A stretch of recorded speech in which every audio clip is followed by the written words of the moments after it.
A day of reckoning is fast approaching, as many Americans nearing retirement are shockingly unprepared. Prudential Investments reveals that a midlife retirement crisis, as the median savings for 55-year-olds is just $47,950. But to retire comfortably, the average American believes that they need $1.8 million.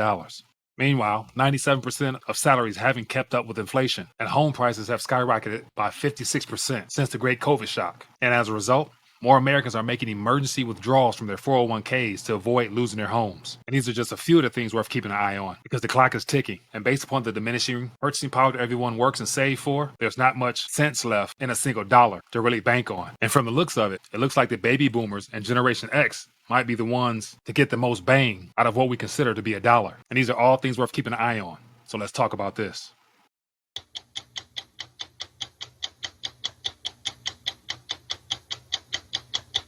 All right, hope everyone's doing well. Wanted to take another quick minute and share with you some interesting analysis about the whole retirement or midlife retirement crisis that's underway right now. And so this video here is sparked by a video I saw yesterday from a CFP, or Certified Financial Planner.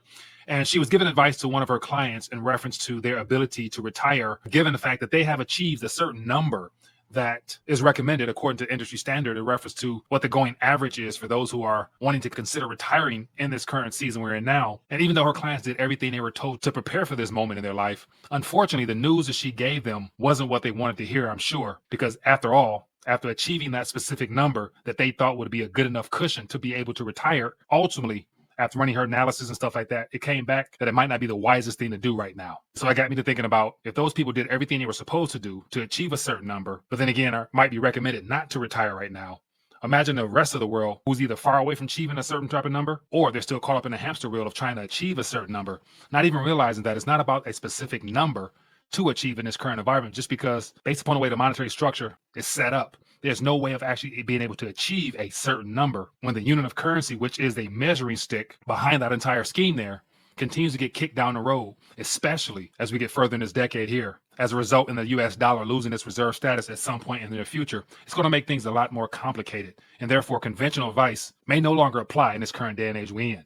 And so when it comes to talking about retirement, I've been talking about this for quite some time now, because I think a lot of this has to do with the illusionary net worth effect that I talked about often in previous videos, where the part of this whole American dream concept, people were bought into the idea that if they work hard, save a certain amount of money, that they'll be able to get back their time on the back end of their life. But then again, that model has completely been fractured because of the monetary manipulation that we're all witnessing now. And so as a part of my journey to rethink the dollar, it's forced me to rethink about a lot of other things, and that includes retirement, because me being a part of the Generation X age group, I realized that in 20 plus years, I don't expect to be able to retire based upon the financial advice and models that were set up well before I even started working. So it's my belief that the baby boomers that are either retired right now or set to retire in the next year or two will be the last generation to be able to enjoy the concept of retiring in a way that allows them to be able to enjoy some of their time without having a lot of headache in the forms of, increased cost of living, increased healthcare costs, and the immediate debasement of their currencies. And so over the last several years, I've talked about retirement over and over again, trying to get people to understand that there's no way of being able to determine a finite number in a world of infinite fiat currency.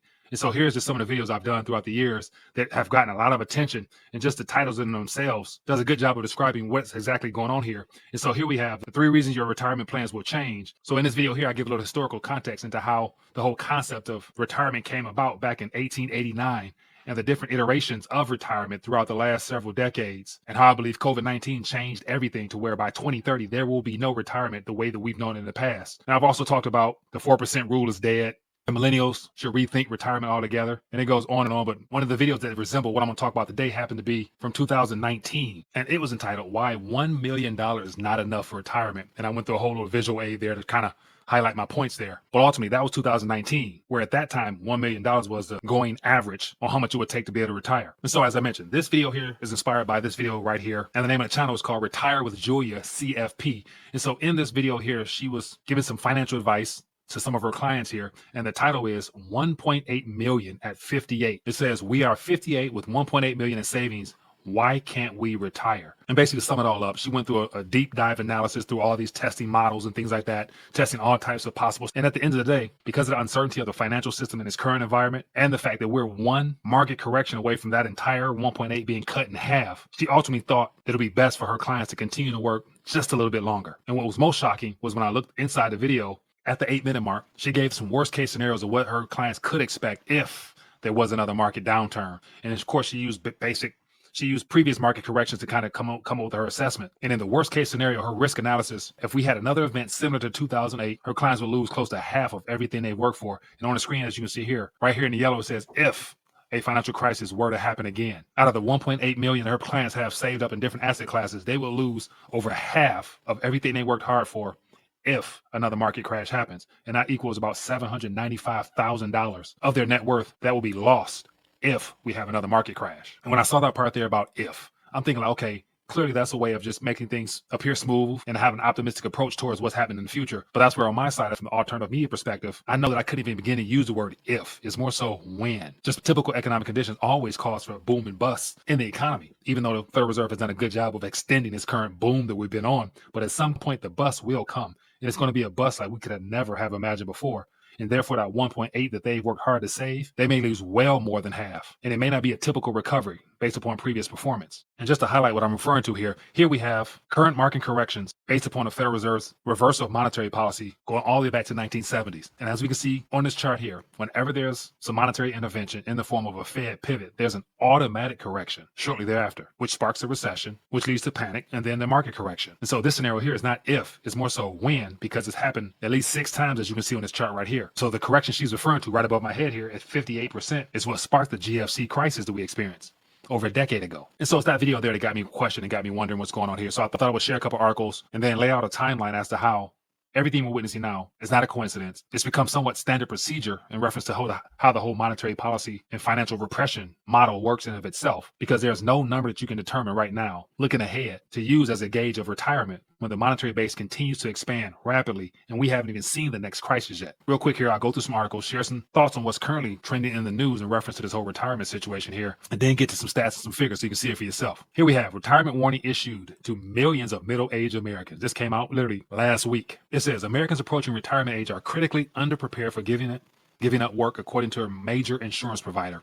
Prudential Investments has said that 55-year-old Americans are entering a midlife retirement crisis because many do not have enough funds to see them comfortably through their post-working lives. It says the survey found that median average retirement savings of 55-year-olds to be $47,950. It says upcoming retirees are all falling well short of the recommended goal of having 8 times annual income saved by the time a person reaches 55. So as of now, recommendation is to have 8 times annual income saved, just for starters. 8 times, remember that. It says 7% of 55-year-olds expect they may outlive their current savings, compared to 59% of 65-year-olds and 52% of 75-year-olds. So based upon that quick analysis there from Prudential Insurance, more than half of the population don't even have the concerns about retirement because of either unfavorable economic conditions or bad choices throughout their working lives. But then again, the people who did what was right without 1.8, they can't retire either comfortably. So here's an article that gives the results of what is recommended based upon a survey. It says, how much do you need to retire? Most Americans calculate 1.8 million, survey says. It says here, like everything else, the cost of retiring has also risen. It says Americans on average believe they will need to save an average of 1.8 million for retirement, compared with the average estimate of 1.7 million just last year. So literally within 1 year's time frame, it went up $100,000. And this is according to a Schwab online survey of 1,000 U.S. 401k plan participants between April 19th and May. It says only 37% of workers think it's very likely they'll achieve this target. So basically 370 out of the 1,000 said that they think they'll be able to achieve this, which is down by 10% from last year. So not only did the ideal amount go up by 100,000, the ability for people to be able to achieve that went down 10%. And then it goes on to say high inflation has been the biggest obstacle for savers, even though inflation eased in June to 3% from a 40-year high of 9.1% a year ago. So there we have, out of 1,000 people, 370 think that they'll be able to achieve their goal of $1.8 million saved by the time they need to retire. And the problem with that is they're asking people who are now currently still working, that's actively contributing to their 401ks, looking ahead to future dates with that 1.8 figure. And so little do they know that in just 1 year, if it went up by $100,000, regardless of where they're at on average, just think about 5 or 10 years ahead as to what the number will be then. It definitely will be a lot higher than $1.8 million. And based upon the math I'm about to share with you in a moment, you can easily double that number, and it still might not be enough. And so this is the part that makes it very challenging, because it says Americans may struggle for another 5 years as buying power shrinks more, according to recent reports. It says here, if you find it increasingly hard to make ends meet over the past 5 years, it's probably only going to get worse, according to a new research. It says over the past 5 years, 97% of occupation salaries have failed to keep up with inflation, said personal finance platform MoneyWise, which analyzed data from the Bureau of Labor Statistics and the Federal Housing Agency and Redfin to find out how salaries have kept up. It says it found average salaries have fallen 8.2% as home prices rose an average of 56%. And it likely won't get much better. It says of the 20 most common jobs in America, only one, which is wait staff, is expected to see an increase in salary after adjusting for inflation by 2028. And then it goes on to give some ideal salary ranges over the next couple years. And as we can see here, elementary school teachers, the median salary as of last year was $64,000. And then in 5 years, due to the compounding inflation effect, salaries are projected to be the equivalent of $56,000 of purchasing power. So literally, adjusted for inflation, they're losing 11.59% of their salary. Accountants, as of right now, the average is 79.88. Factor in that compounding inflation, they're going to lose 10% of their purchasing power, which would make it seem like they make $71,000. And then the list goes on and on. Based upon this list here, as you can see, they've already calculated that the compounding effect of inflation over the next 5 years from the time the survey, this article was done, should be very alarming, because if people are losing purchasing power in real time, on top of the fact the cost of living around them and everything else is going up, how much will they have to be able to save and put aside for retirement? At the same time, the yardstick for being able to determine a number to retire is also going to double as well. See the problem behind that? The math doesn't add up. So this brings me to my favorite chart that I put together several years ago because it makes so much sense at this current moment.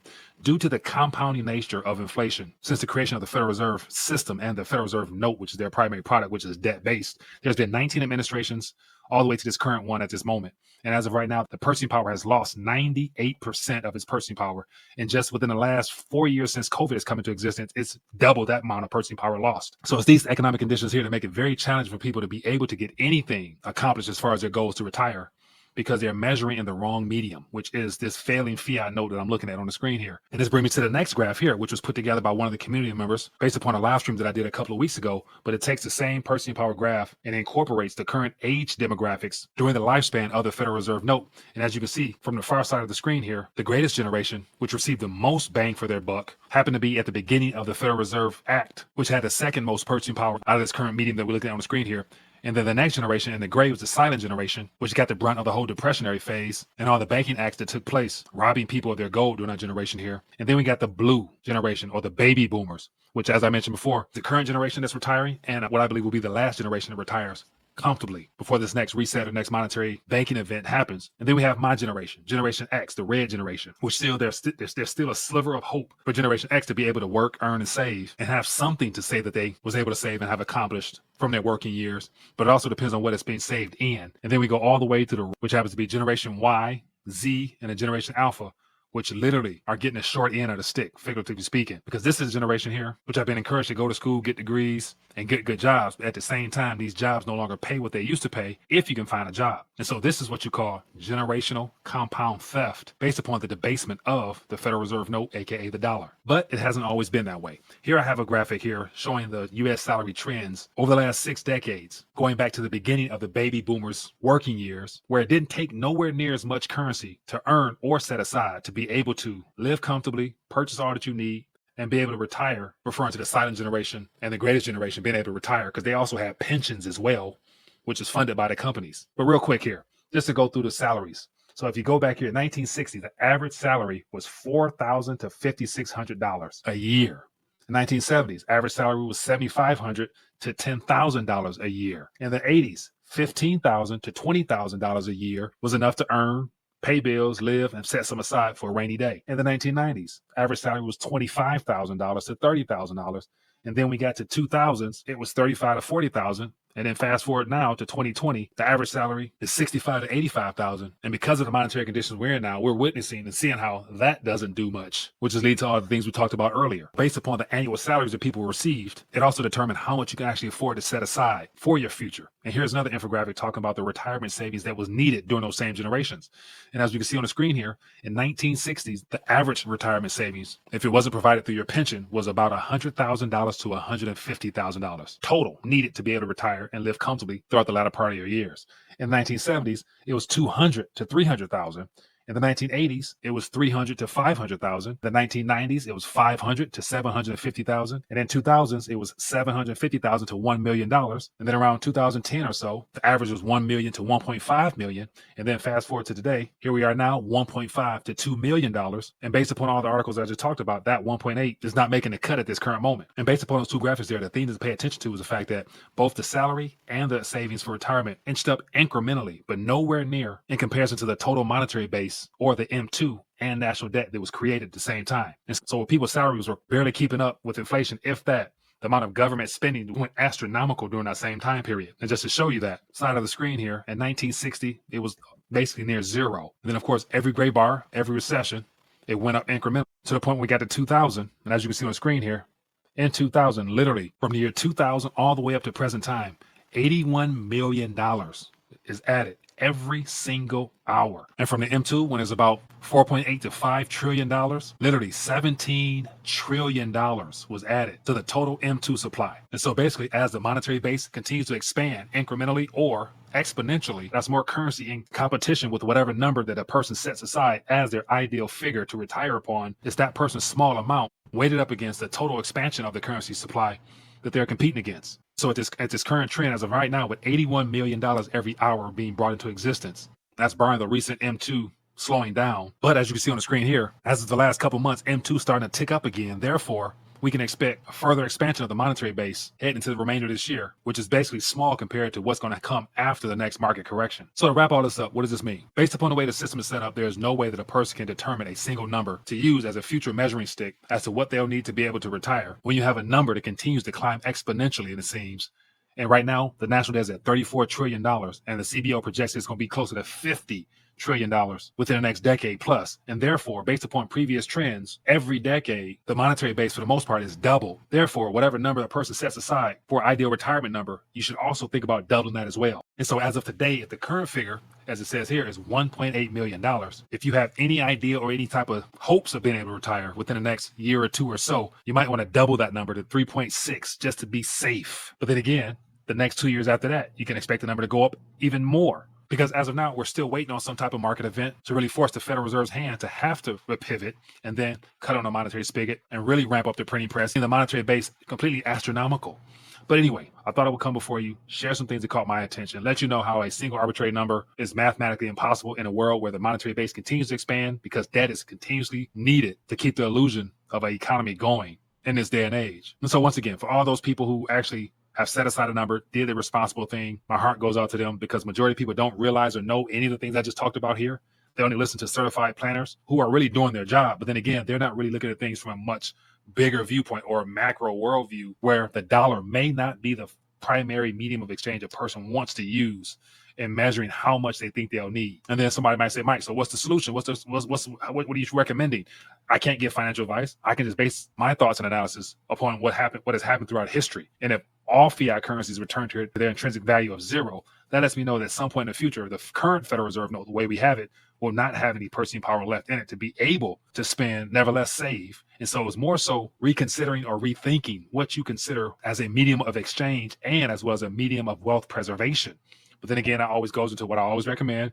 Get your weight up as an insurance policy against your fiat currency. And then after the reset or during the reset, you'll be in a much better position to be able to consider how you want to maneuver your financial assets. Because at that point, you'll have something that other people might really want to receive other than just worthless pieces of paper and nothing IOUs on the screen. But anyway, hope this video is informative. If you let me know what your thoughts are, leave a comment down below. If you found value here, hit that thumbs up button. Take this video, share it so other people can find out what's going on here and get an alternative perspective on what's happening in the real world.